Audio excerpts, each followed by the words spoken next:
Spanish health care സിസ്റ്റത്തിനെ പറ്റി പറയുകയാണെങ്കിൽ ഇവിടെ മെയിനായിട്ട് 2 ടൈപ്പ് സിസ്റ്റം ഉണ്ട്. ഒന്ന് പ്രൈവറ്റ് ഹെൽത്ത് കെയർ ഉണ്ട്, അതുപോലെ തന്നെ പബ്ലിക് ഹെൽത്ത് കെയർ സിസ്റ്റം ഉണ്ട്. Public health care system free ആണ്, പക്ഷേ എല്ലാവർക്കും ഫ്രീ ആവണമെന്നില്ല.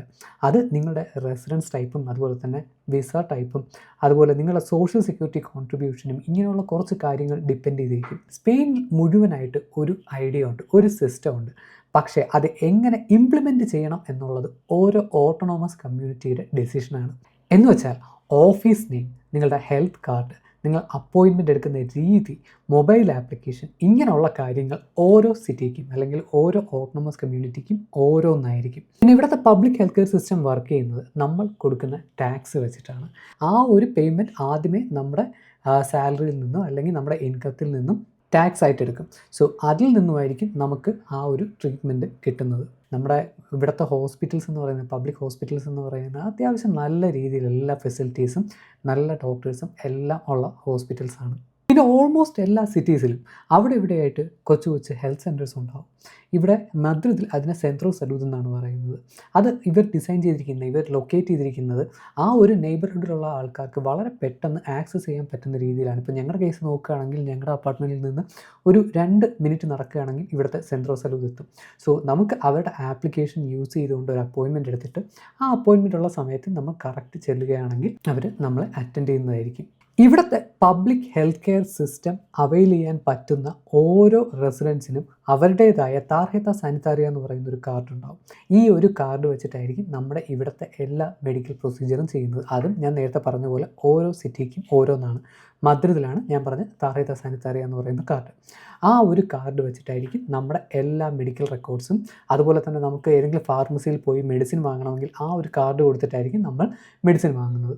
പിന്നെ ഇതിൻ്റെ കാർഡ് കിട്ടാൻ വേണ്ടിയിട്ട് നിങ്ങളുടെ എംപാദ്രോമിയന്തോ, അതായത് നിങ്ങളുടെ റെസിഡൻസ് സർട്ടിഫിക്കറ്റ്, അതുപോലെ തന്നെ നിങ്ങളുടെ ID പ്രൂഫ്, NIE, നിങ്ങളുടെ സോഷ്യൽ സെക്യൂരിറ്റി കോൺട്രിബ്യൂഷൻ പ്രൂവ് ചെയ്യുന്ന പേപ്പേഴ്സ്, ഇനി ചില കേസിൽ കുറച്ച് അഡീഷണൽ പേപ്പേഴ്സ് വരും. അത് നമ്മൾ സെൻട്രോ സലൂദിൽ ചെന്ന് ചോദിക്കുമ്പോഴത്തേക്കും കറക്റ്റ് അറിയാൻ പറ്റും. സോ ഇത്രയും പേപ്പേഴ്സ് കളക്ട് ചെയ്തിട്ട് നമ്മുടെ അപ്പാർട്ട്മെൻറ്റിൻ്റെ ഏറ്റവും അടുത്തുള്ള ഒരു സെൻട്രോ സലൂദിൽ പോവുകയാണെങ്കിൽ അവർ ആ പേപ്പേഴ്സ് എല്ലാം വാലിഡേറ്റ് ചെയ്തിട്ട് ഒരു 2-3 ആഴ്ചയ്ക്കകം നമുക്ക് ആ ഒരു മെഡിക്കൽ കാർഡ് കിട്ടും. ആ ഒരു കാർഡാണ് നമ്മുടെ മെയിൻ ഹെൽത്ത് കാർഡ് എന്ന് പറയുന്നത്.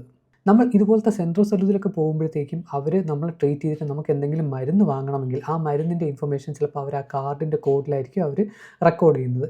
നമ്മൾ ഈ ഒരു കാർഡ് കൊണ്ട് ഫാർമസിയിൽ കൊടുക്കുന്ന സമയത്ത് അവർക്ക് മരുന്ന് ഏതാണെന്ന് മനസ്സിലാവും. അത് കൂടാതെ തന്നെ വലിയൊരു ഡിസ്കൗണ്ടും കിട്ടും. വളരെ കുറച്ച് മാത്രമേ നമ്മൾ മെഡിസിന് പേ ചെയ്യേണ്ടതായിട്ട് വരത്തുള്ളൂ. പിന്നെ പബ്ലിക് ഹെൽത്ത് കെയർ സിസ്റ്റത്തിൻ്റെ ഒരു പ്രശ്നം എന്ന് പറയുന്നത് നല്ലൊരു ശതമാനം ഡോക്ടേഴ്സും അതുപോലെ തന്നെ അവിടെ അറ്റൻഡ് ചെയ്യുന്ന ആൾക്കാരും ഇംഗ്ലീഷ് സംസാരിക്കത്തില്ല, സ്പാനിഷേ സംസാരിക്കത്തുള്ളൂ. സോ നമ്മൾ സ്പാനിഷ് അറിയത്തില്ല എന്നുണ്ടെങ്കിൽ നമ്മൾ മൊബൈൽ ഫോൺ യൂസ് ചെയ്ത് ട്രാൻസ്ലേറ്റർ യൂസ് ചെയ്ത് കമ്മ്യൂണിക്കേറ്റ് ചെയ്യേണ്ടതായിട്ട് വരും.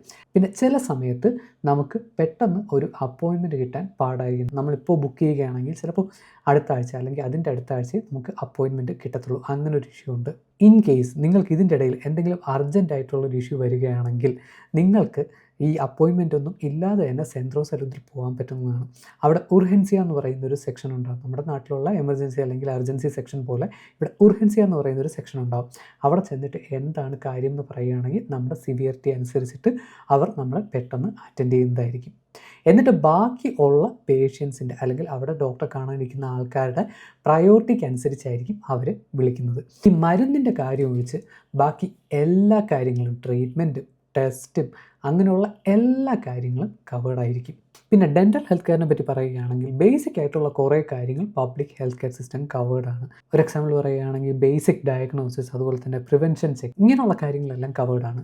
പക്ഷേ ഇപ്പോൾ ക്രൗണിങ്, അതുപോലെ തന്നെ ബ്രേസസ്, ഇങ്ങനെയുള്ള കാര്യങ്ങളൊന്നും അത് public health care system covered അല്ല. ഈ പബ്ലിക് ഹെൽത്ത് കെയർ സിസ്റ്റം എല്ലാവർക്കും ഫ്രീ അല്ല. ഞാൻ നേരത്തെ പറഞ്ഞ പോലെ തന്നെ കുറച്ച് കണ്ടീഷൻസ് ഉണ്ട്. ഒന്ന്, നിങ്ങൾ ഇവിടെ ലീഗലായിട്ട് വർക്ക് ചെയ്യുന്ന റെസിഡൻസ് ആയിരിക്കണം. നമ്മളിവിടെ വർക്ക് ചെയ്യുന്ന സമയത്ത് സോഷ്യൽ സെക്യൂരിറ്റിക്ക് വേണ്ടിയിട്ട് നമ്മുടെ സാലറിയിൽ നിന്നും ഒരു കോൺട്രിബ്യൂഷൻ അവരെടുക്കും. അങ്ങനെ ലീഗലി കൊടുക്കുന്ന ആൾക്കാർക്ക് ഈ ഒരു medical system, public health care system ആശ്രയിക്കാവുന്നതാണ്. ഇവിടെ പഠിക്കാൻ വരുന്ന സ്റ്റുഡൻസിൻ്റെ കേസ് നോക്കുകയാണെങ്കിൽ ഇവിടുത്തെ പബ്ലിക് ഹെൽത്ത് കെയർ സിസ്റ്റം, അതുപോലെ തന്നെ ഇവിടുത്തെ പബ്ലിക് ഫണ്ടിങ് നമുക്ക് യൂസ് ചെയ്യാൻ പറ്റണമെന്നില്ല.